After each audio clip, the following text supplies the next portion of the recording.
Right, here we go again. We're back at Savannah Boomy after, what will it be, almost a year and a half of landing here. And yeah, you've guessed right, we're going back to England. So we've arrived a bit early.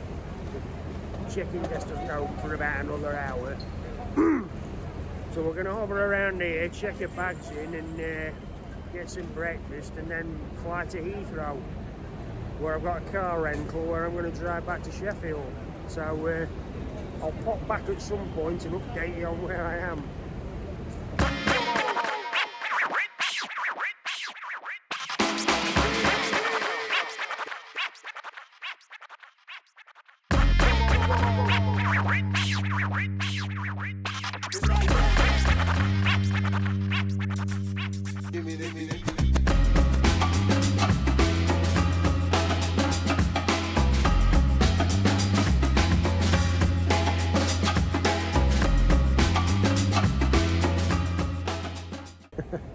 So the chaos has begun already. I went to buy an Airalo eSIM for when I get back to England, and lo and behold, my bloody credit card's been blocked.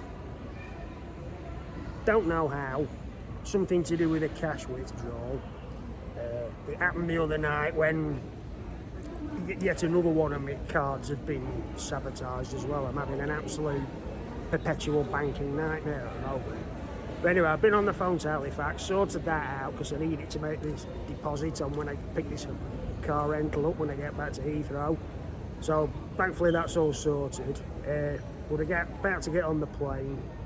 So boarding in 15 minutes, we'll see what the temperature difference is like when I hit Heathrow.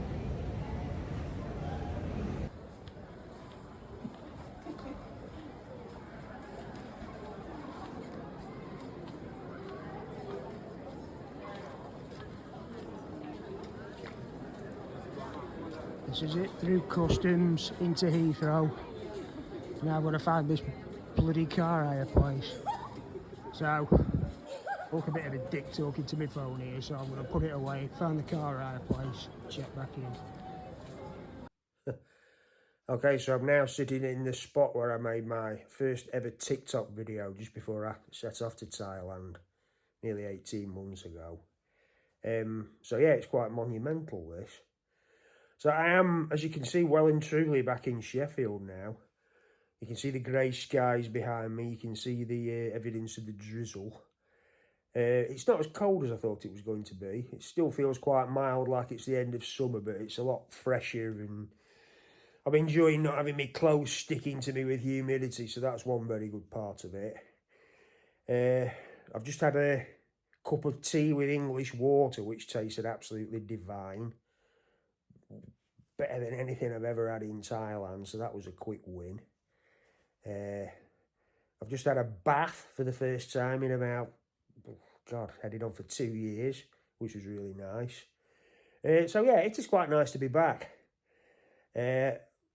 Obviously still a bit jet lagged. I didn't get in till gone midnight last night, and then I was chatting with Howard for a bit when I got in, and not really sure what I was saying because I'd been awake for 24 hours, so I probably wasn't making an awful lot of sense.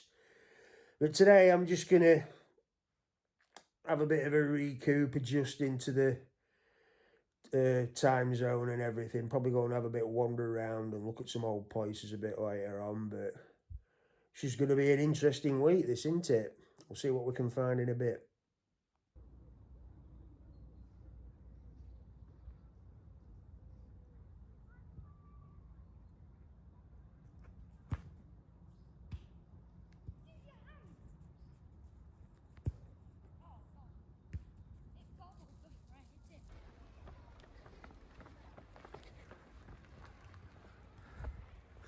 So I'm just having a bit of a walk down some of my old streets here. We're just coming up to this next junction here is the street my old house was on. And it doesn't look like anything's changed that much as it can change in a year and a half or so, but when we get around this corner we'll see it. So this is Valley Road in Meersbrook. My old house of 18 years, I think it was. Just over 18 years. Moved in 2006 and left in 2024. So yeah, long time to live somewhere. And when we get round here,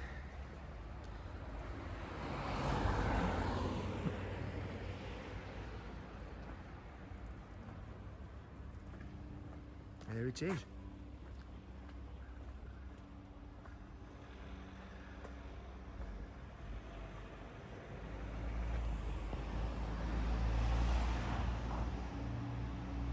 It's absolutely no different at all. Bricks still the same, roof's fixed. Change the curtains inside. Can't really expect much though, can you, in here and out? It probably looks completely different on the inside, but that was interesting. And then I looked next door. Well, next door but one it was actually. And the chip shop's gone. Which was quite surprising, because that used to do quite a good bit of business. All boarded up, and it has a sign called Daughters across the front of it now, with frozen pies for sale on a chalked board outside, so I'm not really sure what that is. But yeah, it's a shame that was the Jolly Friar. And it was one of those really lame chippies that shut at tea time on a Friday and sold you really meagre portions before, but it shut down for a bit around about the pandemic, or just before the pandemic, and then got took over, and the guys that bought it did really well. They knocked the shop next door into it, so it had like a double unit, and they used to do a really good bit of business over the weekends. But obviously not enough, so it's gone. But yeah, I remember the stress I used to feel walking around this area back before the house sold, back in 2024. Oh, it was endless viewings, more emails, more slight interest, less interest, one offer reduced, another offer, oh, another part offer maybe, possible offer that never came to light. And for almost a year I was in this perpetual stress of, you know, is this going to ever happen? And, you know, having arguments in my head with the estate agents and everything. And but it's like you say, isn't it? Looking back, there was nothing to worry about. Didn't quite get the price I wanted for it, but on the other hand, it's allowed me to move forward in life and do what I really wanted to do, which was the main thing. So quibbling about a few £1,000s here and there's not really going to do much good now, is it? Right, so been back a few days now. I'm feeling a bit more human. The weather's not really cold, it's kind of up and down and a bit windy and a bit rainy and sometimes a bit nippy when you first wake up, but not generally too bad, just kind of heading into autumn. How do I feel about everything? It's not the same, and it's not anything really obvious, like it's quite nuanced, but what I've noticed so far is everybody seems to be, like all my groups of friends just seem to be just kind of keeping their heads down and just getting on with the immediate family life. There doesn't seem to be little, if any, camaraderie anymore. I mean, I think they do see each other from time to time, but I think most of the social activities we've done this week have been because I've come back, you know, they've come out to catch up with me, which I'm very flattered about. You know, it's people are busy, don't they, and life goes on. Things are hideously expensive. Trying to think of an example. I went into a spa around the corner a couple of days ago, bought a can of Coke there, £1.45, which is a bit of a contrast to what they cost in Thailand. But anyway, we've got the wedding today, so that'll give us a bit of contrast to all the keeping your head down and not avoiding people, but you know, it's just going to be, there'll be a lot of people there that I know, put it that way, like, so there'll be a bit more of an upbeat atmosphere. But yeah, it's changed. It's New Orleans, but it's changed. It's, as I say, I think a lot of it's the cost of going out. You do need to really be earning a decent salary to live a comfortable life over here now. And I'm not sure what I'd need if I wanted to do it. And I don't even want to think along those terms. But anyway, we're setting off to the wedding in about an hour. We'll put some snaps of that up and see what transpires today.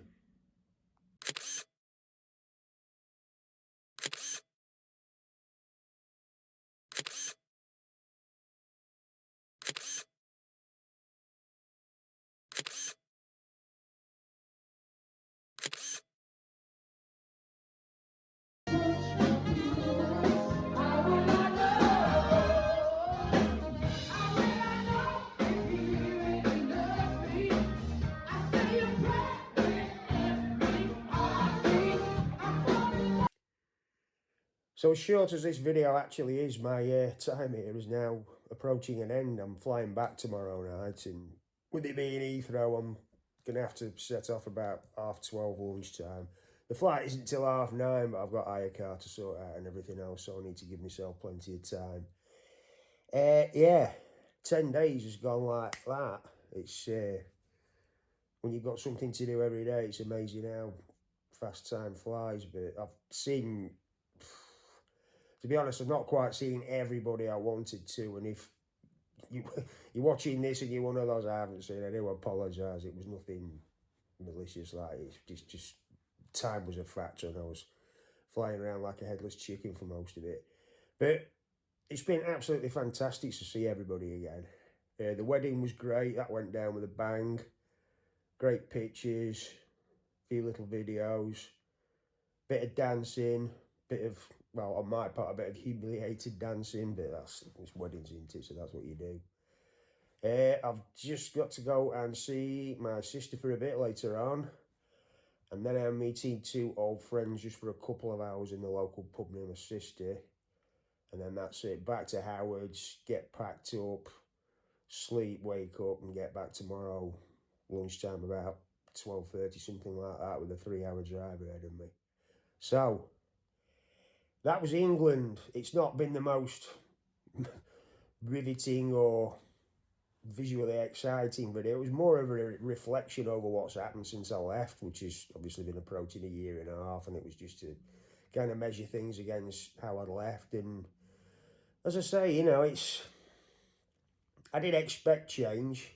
Didn't expect anything drastic, but you notice the passage of time move on when you're away for somewhere for that kind of period of time. And I would guess, you know, it might be 2-3 years before I come back again and we'll see more drastic changes. But I mean, who knows? But as I say, it's been fantastic seeing everybody again. Congratulations to Marcia and Mike. The wedding was fantastic, and I hope you'll live a very long and happy married life. But I've got to get going now, so that's it.